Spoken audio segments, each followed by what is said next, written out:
Hello everyone, welcome to the Confortitude Cook Native 2025 and welcome to my session on Ballerina where I'm going to discuss in detail about how Ballerina will help you for the cloud native integrations. So before starting the session, let me introduce myself. I'm Anupama Patiragi, currently working as a director and head of engineering for the integration business unit at a software development company specialized in API management, integration, and identity and access management. Before deep diving to the today's topic, let's first understand what is the problem that we are trying to solve.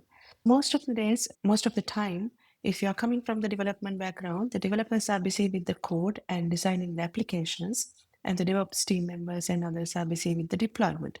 But this story is not fully disconnected. Whether you are deploying it on-premise setup or in a cloud deployment, developers has to think about it and the application design and all the aspects of the application depends on that. Definitely cloud native deployments is much easier compared to on-premise deployment, but at the same time, it has more and more other complexities, different challenges that we have to consider during the application design itself. So the developer journey as well as the deployment aspects are not totally disconnected. So although developer has to worry about the business logic and the implementation part of the problem, they have to think how they are going to deploy their applications as well. So cloud native deployment is like conducting an orchestra with a lot of musicians, and each musician or each service play a beautiful piece of things on its own.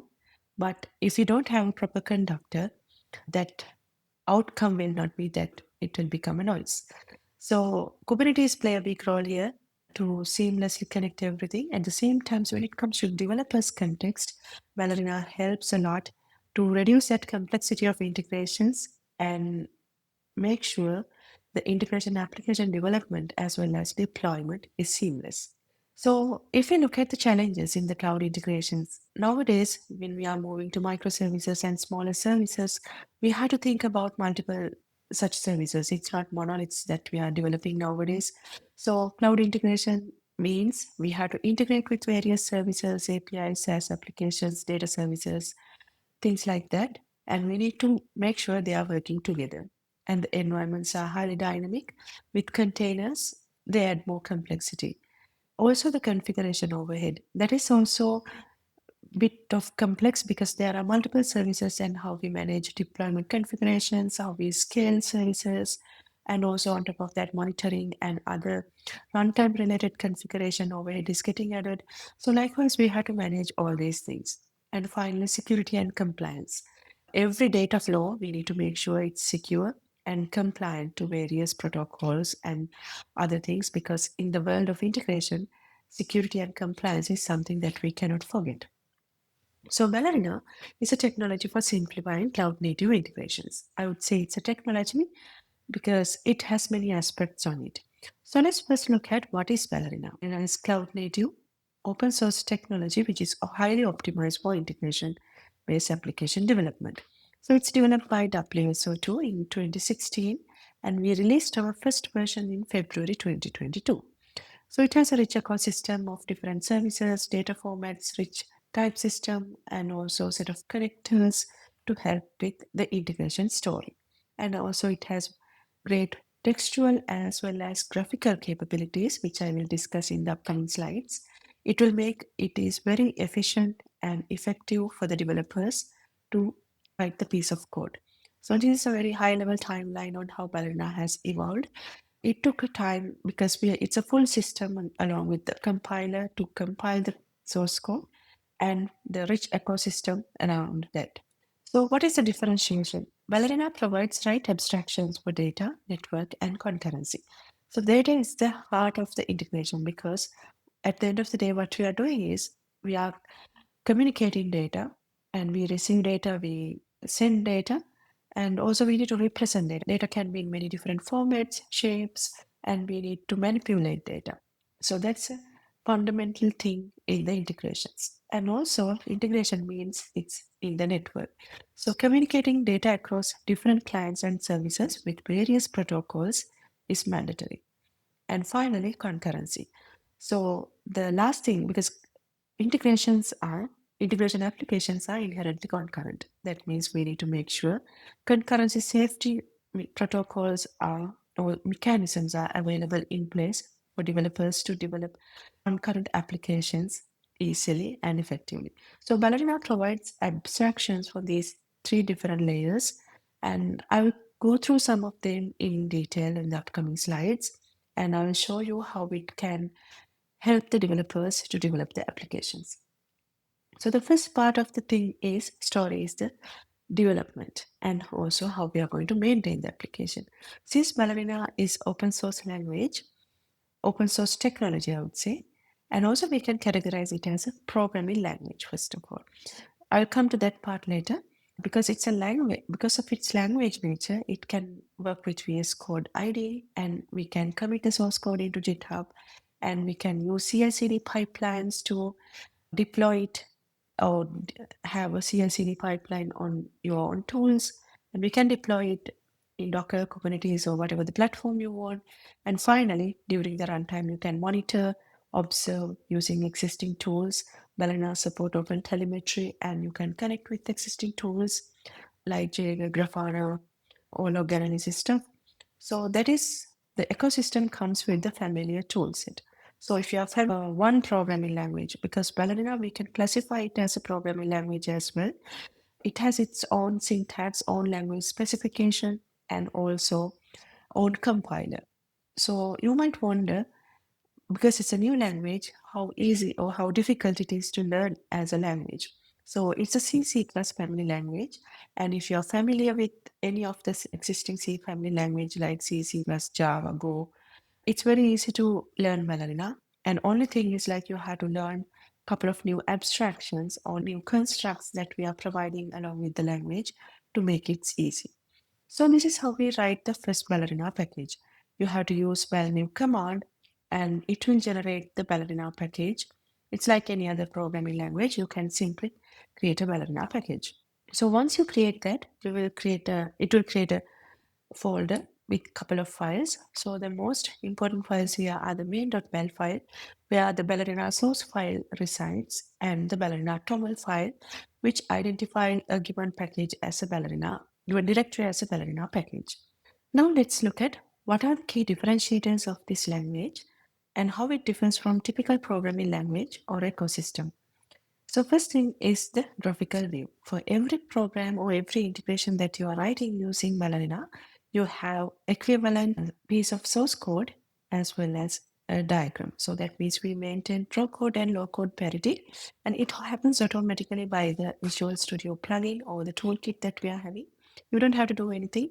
So that means you can write the program in the source code side if you are pro code developer, and if you are more towards no code developer and you want to deal with the diagram, not to mess with the programming side of the code, you can add constructs or do everything from the diagram side. And also, not only that, because it's coming with set of a full tool set, it has certain other helper kind of tools to make it easy for the integration developers. So service designers are that you don't have to write code from scratch, or you don't have to design everything by diagram from step by step. There are service designers kind of thing where you can easily design the services, HTTP services or REST services, GraphQL services, and so on. It provides form-like view so that you can define the HTTP methods you want and parameters.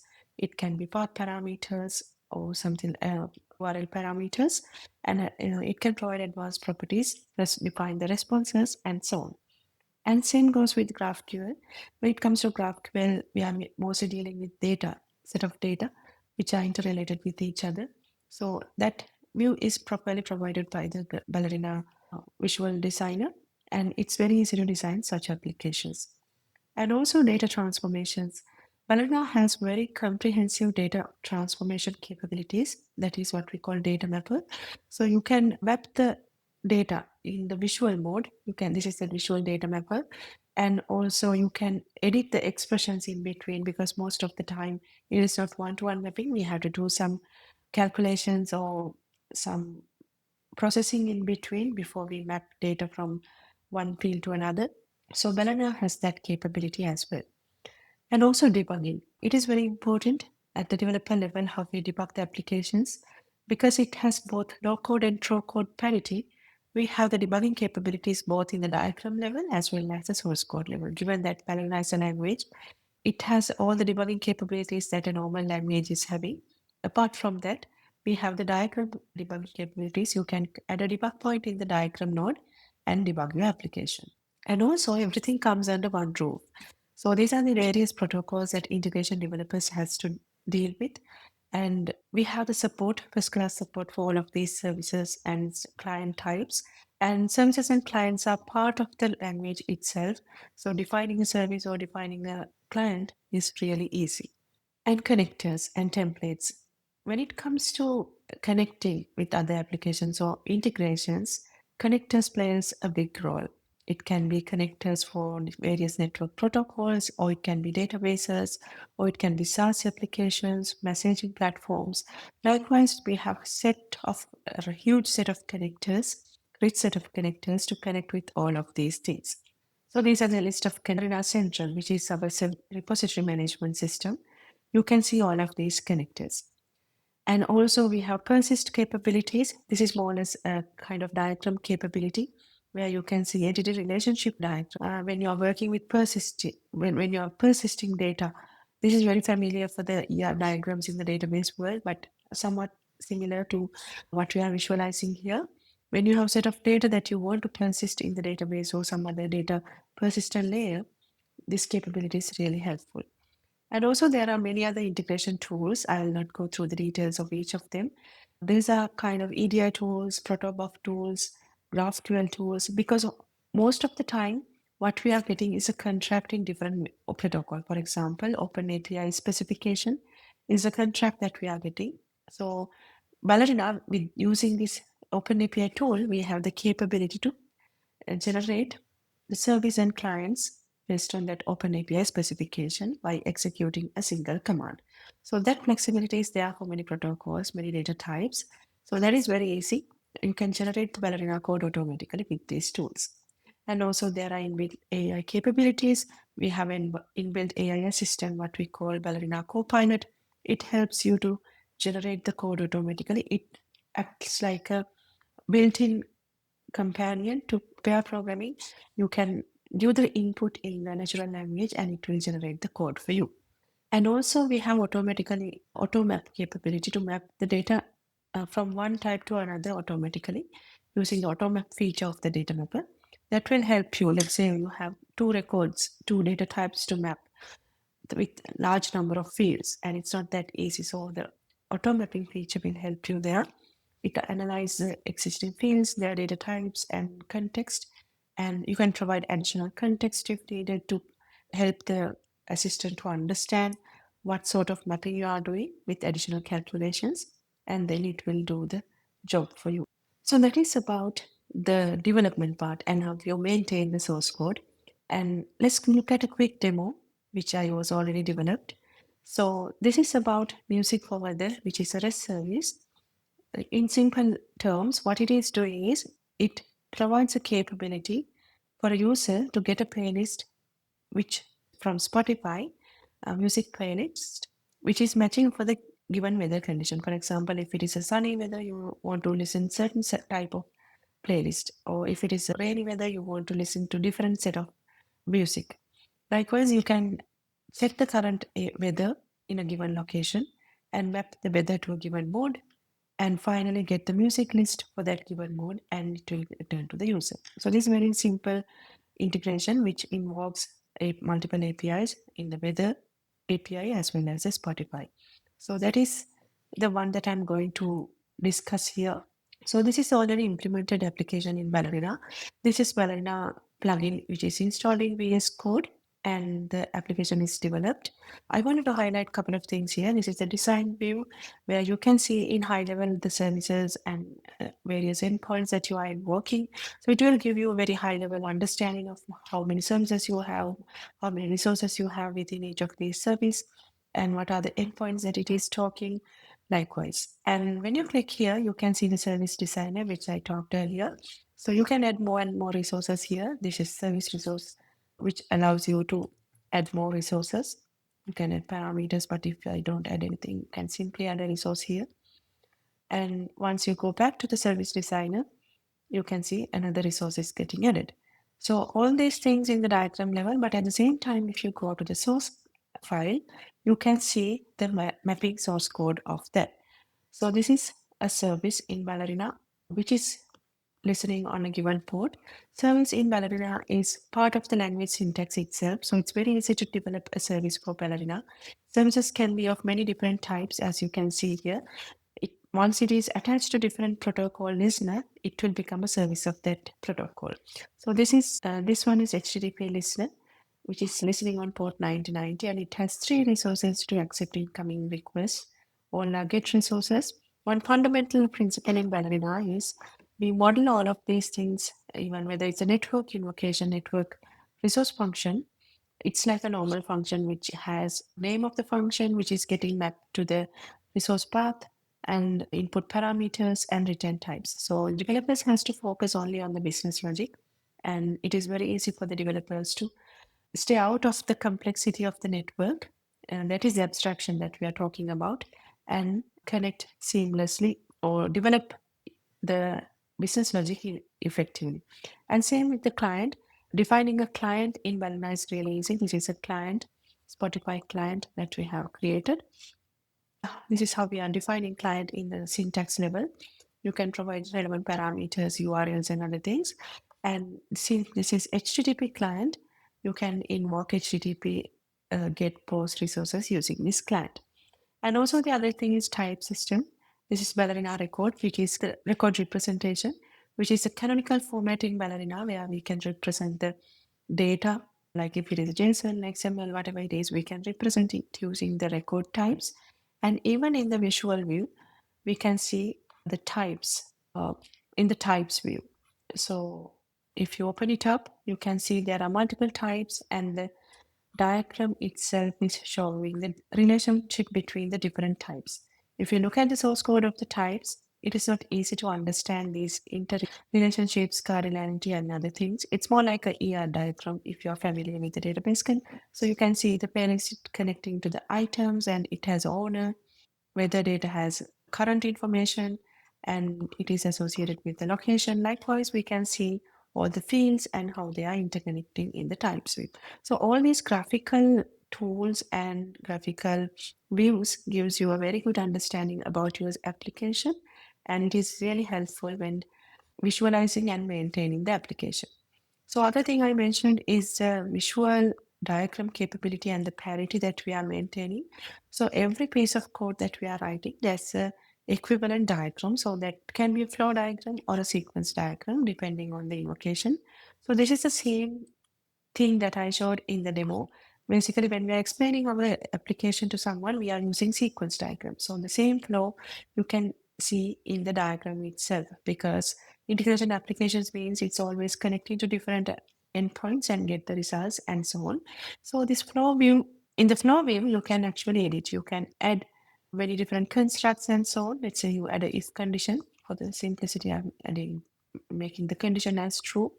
You can see the if condition is got added with two parts, true and false. And if you go to the source code, you can see the same thing got added to the source code. That's why I'm saying we are maintaining the parity between the source and the diagram. So whether you're developing it in the source level or the diagram level, you can continue in either way. So when it comes to the deployment of Ballerina applications, there are multiple ways. One way is you can build a self-contained executable Java file and deploy it anywhere that you want. So simply you can issue build command and deploy it. So if we go to this application, I can simply issue build command here, and it will compile the source code and it will generate the artifacts. That's one way. I'll clean the artifacts here to proceed with the next steps. And the other thing is code to cloud aspect, which is the main topic of today's discussion. So it allows developers to write code without thinking about the complexity of the deployment platform. So it simplifies a lot about the development experience, as well as how the developers has to think about. Because usually when we have to deploy our application in Kubernetes kind of environment, we have to build the Docker images and we have to write Docker files and YAML files in the Kubernetes world. It's a bit of complex task. You have to understand all these complexities. But in Ballerina, we have the capability to build the Docker files or else Kubernetes artifacts easily. Before doing that, let's quickly run this application. I'm using bell run command to run the application. You can see it's now running. And we can try it using the try tool available within the language itself or the tool itself.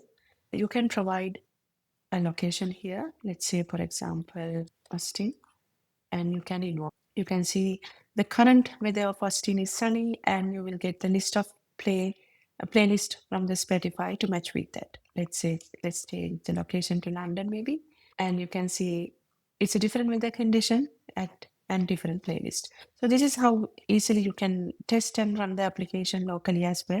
And then it's a matter of deploying it to the right environment. So to build the Docker artifacts, the first thing that you have to do is issue the bell command with the relevant artifact type you need. For example, let's first look at how we can create the Docker file in the existing artifacts. And then you have to issue bell build -- cloud with the Docker option. Then you can see it will compile the application and build in the Docker image. And once you go to the target folder, you can see the Docker file, Docker image, Docker file with the dependencies. And then the next thing is how we can deploy it to the Kubernetes. So when it comes to the Kubernetes platform, usually you have to write the YAML files manually. But in Ballerina, you can do it by issuing. Let me clean the artifacts first. Let's issue command again. Bell build cloud with the parameter as Kubernetes. You can see it is compiling and generating the Kubernetes artifacts. Once it is done, you can see the commands to execute and you can see the target files. The YAML file is generated. Let me open it up. So the generated YAML file is reading the port and other information from the source file. And also it comes with the defaults imposed by the compiler extension for various CPU and memory values. And if you want to change them, you can add a configuration file to the folder and get them replaced. So the next thing is how we can run it. You can see the commands to run it here itself. First, let's see whether the Docker image is created. Let's issue the Docker images command. You can see the Docker image is created 56 seconds ago. Let's issue this command to deploy this in the Kubernetes cluster. So the service is created, deployment is created. So if you issue the Kubernetes command, kubectl get deployments, you can see the deployment is created. And let's expose it as a service via node port using this command now. The service is exposed. Let's see the kubectl. Let's use the kubectl get service command to see the service. You can see this service is there, which is exposed with this port. So likewise, without writing any piece of YAML file, you can deploy it to the Kubernetes. The same applies to other functions like AWS Lambda show functions as well. We have the similar capability to do that. So that's the deployment part. So that bridges or that fills the gap between the developers and the deployment aspects. And finally, the operation part. I will not go through the detail, but we have the capability to observe the Ballerina applications. It can be metrics, tracing, logging, whatever it is, and we can connect to different existing tools and platform and monitor like this. And that's about my session today. So finally, I would like to say one thing about Ballerina community. We are open source project and we are conducting many community events, tech talks, trainings, university programs, and also we are participating in major conferences and events. So you can visit to Ballerina official website, Ballerina, and you can download Ballerina, try out Ballerina, and you can even contribute to Ballerina because it's an open source language framework. And also you can get certified and you can become a user of it. We have a community around us who can help you when you have problems. Join the Discord and Stack Overflow as well. Thank you very much for joining with this session today, and I would like to see you in the Ballerina community. Thank you.